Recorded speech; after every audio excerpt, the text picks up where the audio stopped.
Hello everyone. आज हम अपनी क्लास में नया चैप्टर स्टार्ट कर रहे हैं जिसका नाम क्या है, रिटायरमेंट ऑफ अ पार्टनर। ठीक है, अभी रिटायरमेंट ऑफ अ पार्टनर का मतलब क्या है पहले ही समझो कि हमारे पास सपोज एक फर्म है, उसमें 3 पार्टनर्स हैं, ए, बी और सी। ठीक है, सी जो है वो चाहता है कि वो अब फर्म को छोड़ दे, तो वो यानी कि रिटायर होना चाहता है सी। तो इसकी हमें सी के रिटायरमेंट पे जो भी अकाउंटिंग होनी है वो हमें इस चैप्टर में पढ़ना है कि जब सी रिटायर होगा तो कैसे अकाउंटिंग होगी सी के रिटायरमेंट की, वो हमें इस चैप्टर के अंदर पढ़ना है। सबसे पहली बात तो ये बताओ कि जब सी फर्म छोड़ के जाएगा तो अभी फॉर एग्जांपल इनकी पीएसआर जो है वो 3:1 है ना। After retirement, after retirement of C जो पीएसआर है वो किसके बीच हो गई, ए और बी के बीच होगी। वो हमें यहाँ पे निकालनी पड़ेगी कि ए और बी की अब रेशो कितनी होगी। बात क्लियर। तो ये जो रेशो हम निकालेंगे ये हमारी कौन सी रेशो होगी, न्यू रेशो। और ये कौन सी रेशो बेटा, ये हमारे पास ओल्ड रेशो है। बात समझ में आई बात। तो यानी कि रेशो चेंज हो रही है कि नहीं हो रही। तो जब भी रेशो क्या होगी, चेंज, तो हमें अपनी फर्म को क्या करना पड़ेगा, रिकॉन्स्टिट्यूट करना पड़ेगा। तो यानी कि रिटायरमेंट ऑफ अ पार्टनर जो हमारा ये चैप्टर है ये भी किसका पार्ट है, रिकॉन्स्टिट्यूशन ऑफ पार्टनरशिप फर्म। भाई समझ में आई बात। ये भी हमारा किस टॉपिक का पार्ट है, reconstitution of a partnership firm. तो जब हमारी फर्म को रिकॉन्स्टिट्यूट करना पड़ेगा हमें, तो वही 7 जो हमारी आइटम्स है, 7 आइटम्स है बैलेंस शीट की, वो हमें राइट ऑफ करना पड़ेगा। दूसरी बात रिवैल्यूएशन, यानी कि जो हमें एसेट्स और लाइबिलिटीज़ गिवन होते हैं बैलेंस शीट में उनको दोबारा से रिवैल्यू और रीअसेस करना पड़ेगा, उससे प्रॉफिट लॉस निकलेगा हमारा, है ना। तो ये 2 चीज़ें तो रिकॉन्स्टिट्यूशन ऑफ पार्टनरशिप फर्म में होती हैं। बात क्लियर। कौन सी 2 चीज़ें बेटा, एक तो 7 आइटम्स का राइट ऑफ करना, दूसरा revaluation of assets and reassessment of liabilities का होना। तो ये 2 चीज़ साथ में आती हैं जब भी क्या होगा, फर्म रिकॉन्स्टिट्यूट होगी तब। और फर्म रिकॉन्स्टिट्यूट कब होती है, जब भी क्या होगा, पीएसआर में चेंज, या फिर हम बोल सकते हैं कि पार्टनरशिप डीड में चेंज, है ना। जब भी पार्टनरशिप डीड में क्या होगी बेटा, चेंजेस आएंगे और हम नए पार्टनरशिप बनाने पड़ेगा, नए पार्टनरशिप एग्रीमेंट बनाना पड़ेगा हमें। तो यानी कि हमें फर्म को क्या करना पड़ेगा, रिकॉन्स्टिट्यूट करना पड़ेगा। ठीक है, तो सबसे पहली बात हमारे पास इस चैप्टर में टॉपिक्स कौन से कवर्ड है वो हमें देखने हैं। पहला तो भाई न्यू पीएसआर निकालना है, calculation of new PSR and gaining ratio, gaining ratio. ठीक है। सेकंड, ट्रीटमेंट ऑफ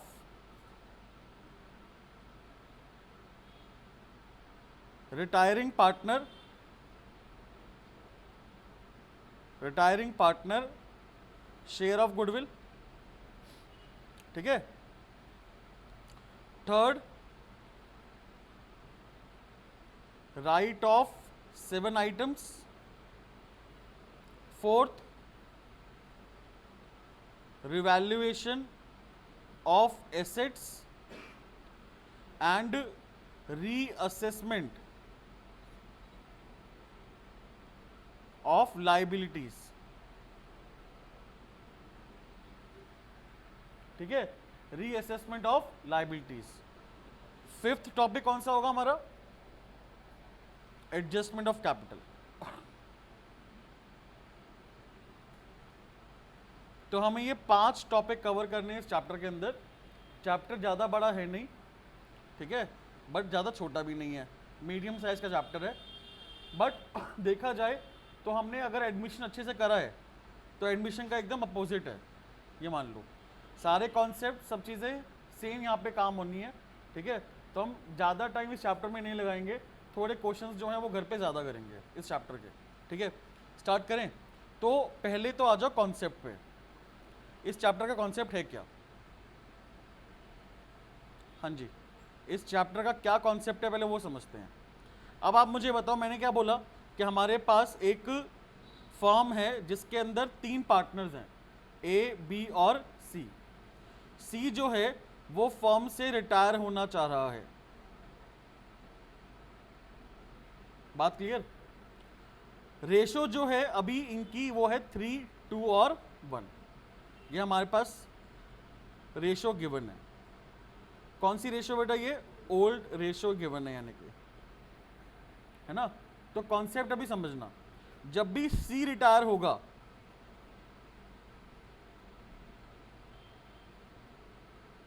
जब भी बेटा कोई भी पार्टनर, यानी कि अभी सी रिटायर हो रहा है, तो अगर सी रिटायर होगा फर्म से तो वो फर्म को क्या देगा, जल्दी बताओ। हाँ जी, फर्म को क्या देगा वो, उसका शेयर ऑफ प्रॉफिट, उसका शेयर ऑफ, जो भी वो शेयर ले रहा था प्रॉफिट में वो अब फर्म को दे देगा, बिकॉज फर्म में रहे क्या वो, अब नहीं है ना, फर्म छोड़ के जा रहा है तो अपना शेयर ऑफ प्रॉफिट भी छोड़ के जाएगा। जब भी नया पार्टनर आता है तो क्या लेकर आता है, कैपिटल और गुडविल, और उसको क्या मिलता है, प्रॉफिट का शेयर मिलता है कि नहीं मिलता। नया पार्टनर अगर फर्म में आएगा तो 2 चीजें जरूर लेकर आएगा, एक तो अपनी कैपिटल लेकर आएगा और शेयर ऑफ गुडविल लेकर आएगा अपना। जो शेयर ऑफ गुडविल किस में बांटते हैं हम लोग, सैक्रिफाइसिंग पार्टनर्स में बांटते हैं, बस समझ में। और कैपिटल किसके लिए होती है, फर्म के लिए होती है। उसको ये 2 चीजों के बदले में क्या मिलता है, फर्म का शेयर ऑफ प्रॉफिट। क्या मिलता है, फर्म का शेयर ऑफ प्रॉफिट, जो कि कौन देता है, सैक्रिफाइसिंग पार्टनर्स देते हैं, सिंपल सी बात है ना। इसका अपोजिट रिटायरमेंट में क्या होगा, रिटायरमेंट में क्या होगा, रिटायरिंग पार्टनर फर्म को क्या देगा, उसका अपना शेयर ऑफ प्रॉफिट, और फर्म से क्या लेकर जाएगा, पहला कैपिटल, दूसरा शेयर ऑफ गुडविल। पहला कैपिटल, दूसरा शेयर ऑफ गुडविल, बहुत सिंपल सी बात है यार। तो यानी कि वो अपना शेयर ऑफ प्रॉफिट देगा और फर्म से क्या मिलेगा उसे, भाई पहली चीज तो उसको उसकी कैपिटल मिल जाएगी, दूसरा क्या मिलेगा, शेयर ऑफ गुडविल मिलेगा। भाई शेयर ऑफ गुडविल, ये शेयर ऑफ गुडविल क्यों मिलेगा, हाँ जी, कैपिटल तो ठीक है, जो भी कैपिटल होगी उसकी उसको मिलनी चाहिए, जो भी कैपिटल बची है सी की वो उसको मिलनी चाहिए, है ना। फर्म में थोड़ा रहेगी उसकी कैपिटल, अगर कोई पार्टनर फर्म छोड़ के जा रहा है तो जो भी फर्म में कैपिटल लगाई होगी उसने, या जिस टाइम वो फर्म छोड़ के जा रहा है उस टाइम जितनी भी कैपिटल फर्म में होगी वो विड्रॉ कर लेगा, हक है उसका विड्रॉ करने का। मैं यहां पे बात करूं शेयर ऑफ गुडविल क्यों मिलेगा रिटायरिंग पार्टनर को, बिल्कुल ठीक बात है, इतने टाइम से काम कर रहा है। भाई ये फर्म 1 अप्रैल 2021 में स्टार्ट हुई थी। कब स्टार्ट हुई थी, 1 अप्रैल 2021 में। सी जो है वो रिटायर कब हो रहा है, 1 अप्रैल 2024 में रिटायर हो रहा है। तो सी ने टोटल कितने साल काम करा, हाँ जी 4 साल काम करा, 22, 23, 24, 3 साल काम करा, 3 साल काम करा भाई इसने, कितने साल, 3 साल। तो यार 3 साल जो इसने काम करा है तो एक गुडविल तो रेस करी होगी ना फर्म में, क्या रेस करी होगी, है ना। और एक लेवल पे अब फर्म पहुंची होगी 3 साल बाद, अच्छा प्रॉफिट कमा रही होगी, बट किसी सर्कमस्टांसेस से उसको ये फर्म छोड़ के जाना पड़ रहा है ना। तो 3 साल जिसने उसने जितनी मेहनत करी है ना, 3 साल उसने जितनी मेहनत करी है गुडविल को रेस करने में, गुडविल की वैल्यू बनाने में, तो उसको उसका शेयर मिलना चाहिए, है ना, उसको उसका शेयर मिलना चाहिए। सेम यार रिटायरमेंट एडमिशन के जैसे, नया पार्टनर आएगा, है ना, नया पार्टनर आता है फर्म में, तो पुराने पार्टनर्स जो हैं कुछ कुछ पार्ट अपना प्रॉफिट का देते हैं नए पार्टनर को, देते कि नहीं देते, हाँ भाई देते कि नहीं देते, देते हैं, बात क्लियर। तो पुराने पार्टनर्स को जो सैक्रिफाइस कर रहे हैं उनको शेयर मिलेगा। ऐसे यहां पर रिटायरिंग पार्टनर ने 3 साल काम करा फर्म के अंदर, एक गुडविल अच्छी खासी रेस करी, तो जितनी वैल्यू होगी ना गुडविल की उसको उसका शेयर मिल जाएगा। किसको? रिटायरिंग पार्टनर को। अच्छा, कौन देगा? कोई फर्म देगी क्या? नहीं, फर्म नहीं देगी। जिसको शेयर ऑफ प्रॉफिट मिल रहा है रिटायरिंग पार्टनर का, जिस पार्टनर को शेयर ऑफ प्रॉफिट मिल रहा है रिटायरिंग पार्टनर का, वो गुडविल का शेयर देगा। नहीं बात समझ में आई? देखो एग्जांपल से समझते हैं। ये समझ में आया भाई कॉन्सेप्ट? एक बार थोड़ा सा एग्जांपल में समझते हैं हम लोग। अपने पास 3 पार्टनर हैं, ए, बी और सी, है ना। प्रॉफिट वो है 60,000 रुपए। कितना है बेटा? 60,000। पहले इनकी रेशियो थी, ओल्ड पीएसआर जो थी वो थी 3:1। 3:1। तो यानी कि 30,000, 20,000 और 10,000 रुपए प्रॉफिट मिल रहा था। ठीक है। अब सी फर्म छोड़ के चला गया, रिटायर हो गया भाई फर्म। सी जो है क्या हो गया बेटा? रिटायर हो गया। सी के रिटायर होने के बाद जो न्यू पीएसआर हमारी निकली ए और बी की, वो निकली 3:2। कितनी निकली? 3:2। प्रॉफिट सेम ही है।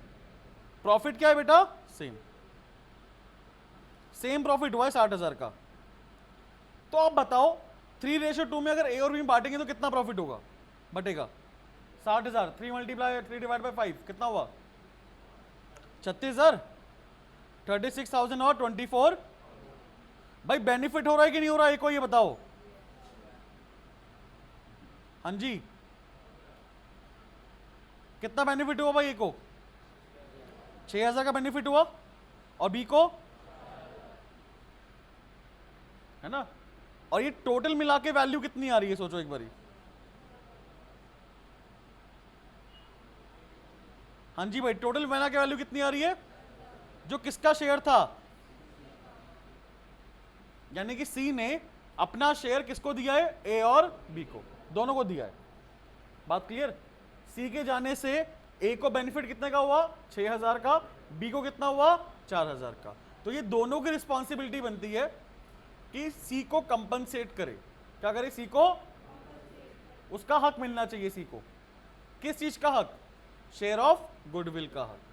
किस चीज का हक बेटा? मैं शेयर ऑफ प्रॉफिट की बात नहीं कर रहा। किसकी बात कर रहा हूं? Share of goodwill. बात क्लियर है? कोई डाउट यहां पे किसी को? ठीक है जी, फर्स्ट टॉपिक देखते हैं हम लोग अपनी रिटायरमेंट का। चलिए फर्स्ट टॉपिक, कैलकुलेशन ऑफ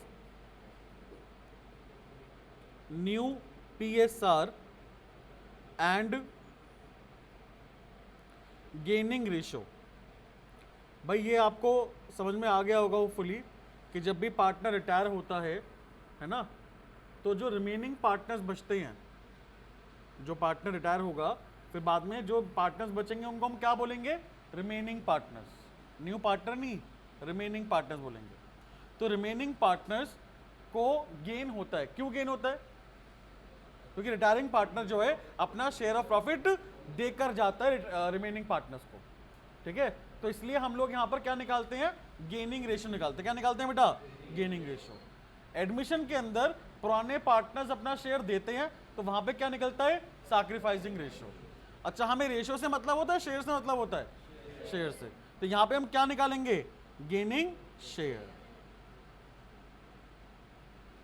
बात क्लियर? क्या निकालेंगे बेटा? Gaining share. कोई डाउट? क्लियर है पॉइंट? चलिए, तो यहां पर केस नंबर 1 लिखेंगे। When question is silent. When question is silent. बेटा क्वेश्चन इज साइलेंट का मतलब क्या हुआ?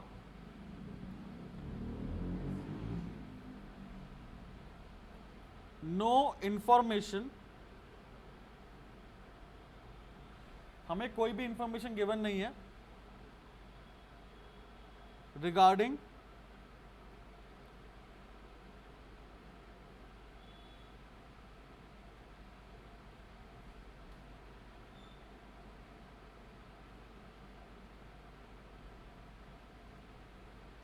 Regarding the gaining share, regarding the gaining share.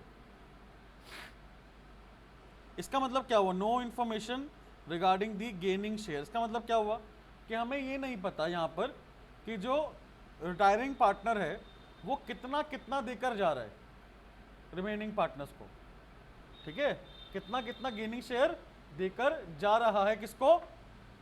Remaining partners को। या फिर इसको अपोजिट तरीके से ऐसे ही बोल सकते हैं, हमें यहाँ पर ये नहीं पता कि कितना कितना गेन कर रहे हैं रिमेनिंग पार्टनर्स।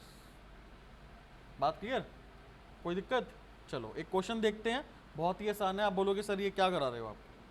ए, बी और सी तीन पार्टनर हैं यहाँ पे, इनका PSR है 3, 2 और 1। सी जो है फॉर्म से क्या हो गया है बेटा? रिटायर हो गया है। हमें यहां पर क्या निकालनी है? हाँ जी, हमें कैलकुलेट करना है यहां पर न्यू PSR। तो पता कितना होगा न्यू PSR? 3:2, यानी कि सी जा रहा है तो इसका शेयर रिमूव कर दो, बस।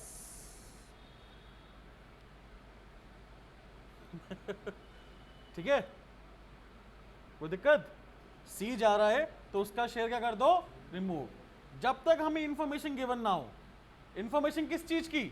कि भाई सी कितना कितना शेयर दे रहा है किसको? ए और बी को।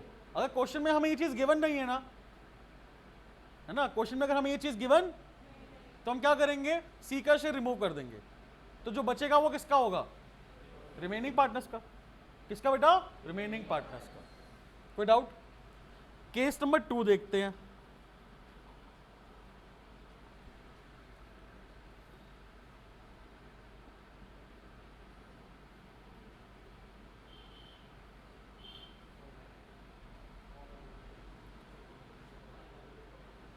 When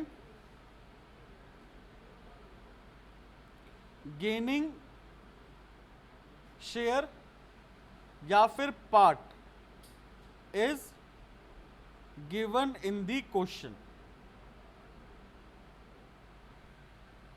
या तो हमें गेनिंग शेयर गिवन है क्वेश्चन में या फिर गेनिंग पार्ट गिवन है क्वेश्चन में, तो कैसे करना है?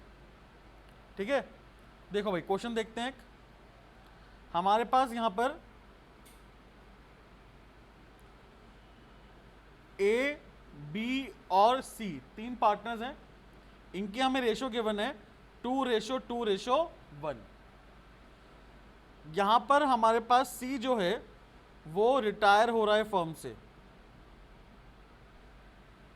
ठीक है, और हमें यहां पे ये गिवन है A and B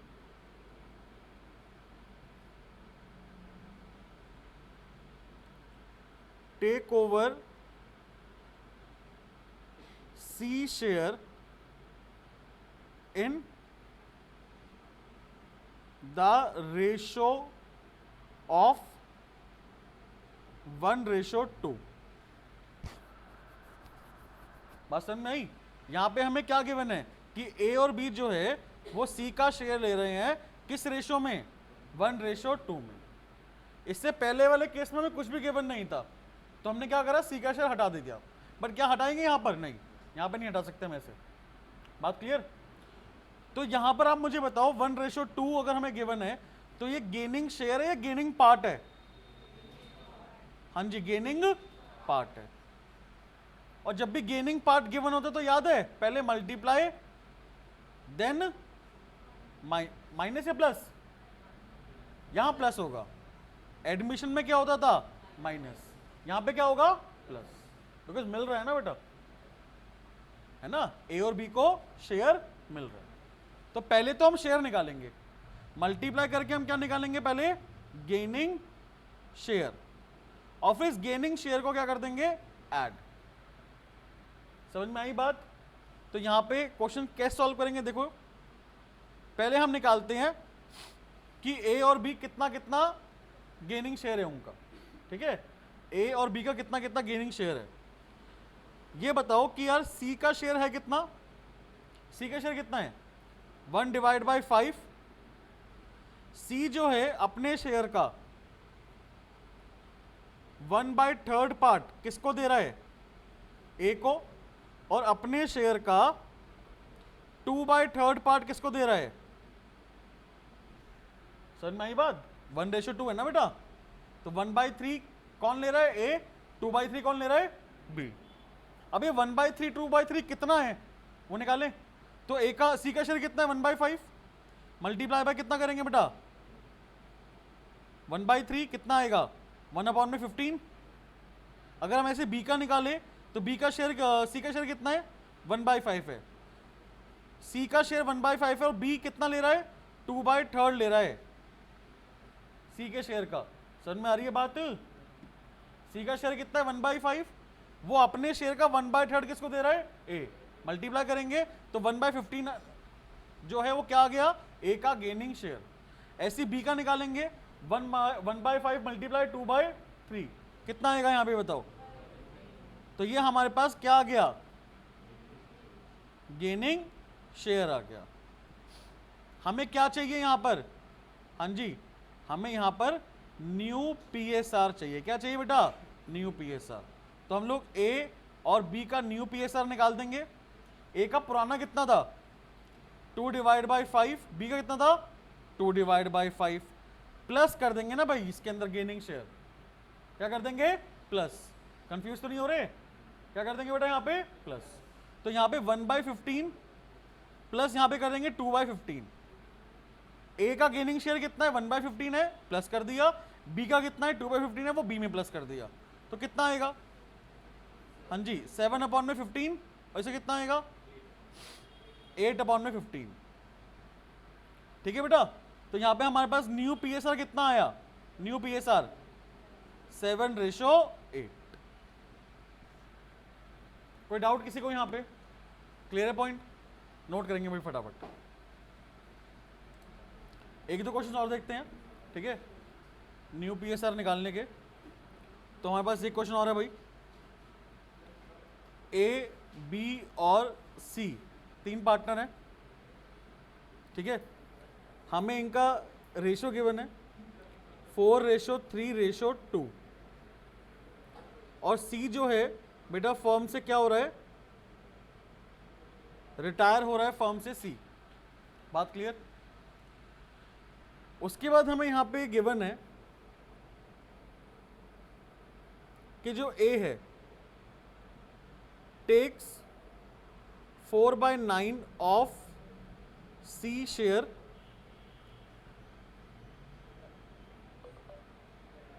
and remaining of C share is taken by B।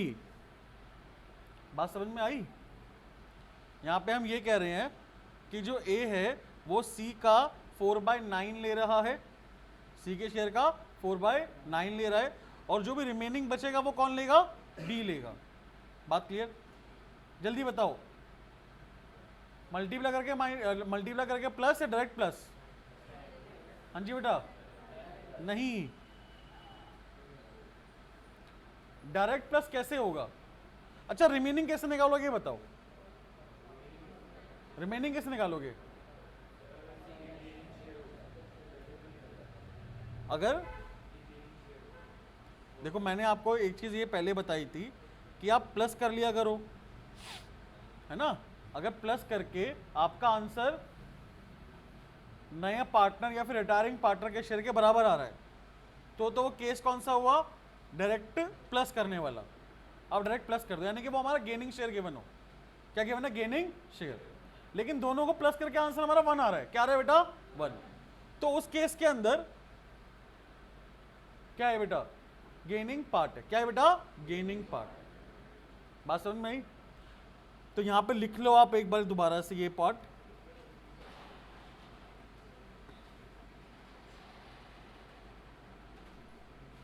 अगर ऐड करने के बाद हमारा आंसर जो पार्टनर रिटायर हो रहा है, जो पार्टनर रिटायर हो रहा है उसके बराबर आएगा, तो हम लोग क्या करेंगे बेटा, उसको क्या मानेंगे, गेनिंग शेयर मानेंगे, क्या मानेंगे बेटा, गेनिंग शेयर। और अगर ऐड करने के बाद हमारा आंसर आ रहा है 1, तो उसको हमें क्या मानना है फिर? गेनिंग पार्ट मानना है बेटा। क्या मानना है? Gaining part. और जब भी गेनिंग पार्ट होता है तो हमें क्या करना पड़ता है?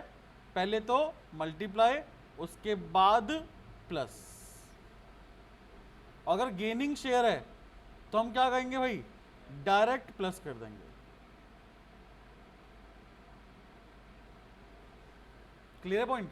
तो यहां पे मुझे बी का तो गिवन ही नहीं है ना, बी का इन्होंने बोला रिमेनिंग है। रिमेनिंग कैसे निकलेगा? पहले बताओ, बी का यहां पे हमें क्या निकालना है कि वो कितना गेन कर रहा है, कितना गेन कर रहा है वो निकालना है ना हमें। यहां पर कैसे निकालेंगे? 1 में से माइनस कर देंगे 4/9, है ना। 4/9 किसका है? ए का है। 4/9 किसका है बेटा? जो ए टेक कर रहा है।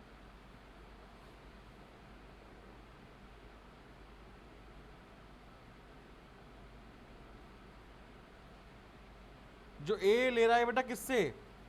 सी से। ये वो है ना। तो यानी कि रिमेनिंग कितना आएगा हमारा? 5/9। 5/9 ये किसका हुआ? बी का हुआ। दोनों को प्लस कर दो आप, 4/9 प्लस 5/9, 1 ही तो आएगा आंसर। और जब भी 1 आएगा तो क्या करना पड़ेगा? पहले मल्टीप्लाई, उसके बाद प्लस, है ना। तो हमारा ये गेनिंग पार्ट है बेटा। क्या है? Gaining part. बात समझ में आई? करें सॉल्व इसको?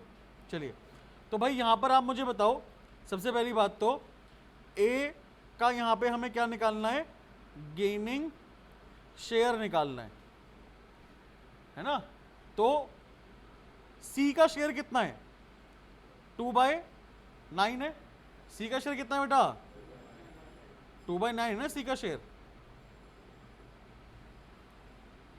सी के शेयर का 4/9 पार्ट किसको ले रहा था? ए। और रिमेनिंग यानी कि 5/9 कौन ले रहा है? बी ले रहा है। बात क्लियर? तो मल्टीप्लाई कर कितना आएगा? 8/81। ऐसे हम निकालेंगे बी का गेनिंग शेयर। हाँ जी बेटा, बी का गेनिंग शेयर निकालेंगे। सी का शेयर कितना है? 2/9 है ना। सी का शेयर कितना है? 2/9। मल्टीप्लाई कर दो, सॉरी बी का शेयर बी का शेयर कितना है? गेनिंग पार्ट कितना है बी का? 5/9 है। सी का शेयर कितना है? 2/9। उसको मल्टीप्लाई किससे कर देंगे? 5/9 से, जो सी दे रहा है। बात क्लियर है? ये हमारे पास सी का शेयर है बेटा, है ना। और ये हमारे पास क्या गिवन है? Gaining part. गेनिंग पार्ट, हिस्सा, गेनिंग हिस्सा। बात क्लियर? करो कितना आएगा आंसर? 10/81। हमें क्या निकालना है? हमें निकालना है न्यू पीएसआर। क्या निकालना है बेटा? तो ए और बी में इनका गेनिंग शेयर प्लस कर दें। ए का पुराना शेयर कितना है? 4/9।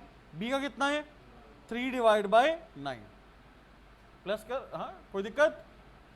प्लस कर दो गेनिंग शेयर। कितना है भाई ए का? 8/81 जो भी निकाला है हमने। बी का कितना है? 10/81। बात समझ में आ गई? कोई दिक्कत? प्लस करो कितना आएगा?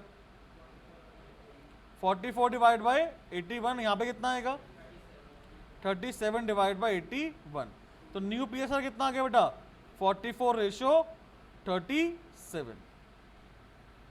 44:37। कोई डाउट किसी को? बेटा एक बुक दिखाना जरा, कोई बुक लाए नई वाली।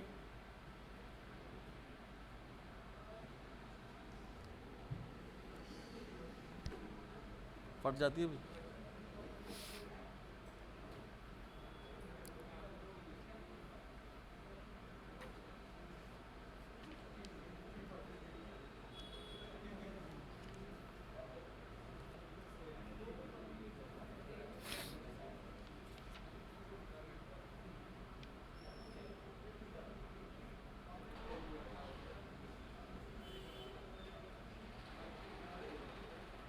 चलिए जी, क्वेश्चन नंबर, भाई होमवर्क लिख लो एक बारी।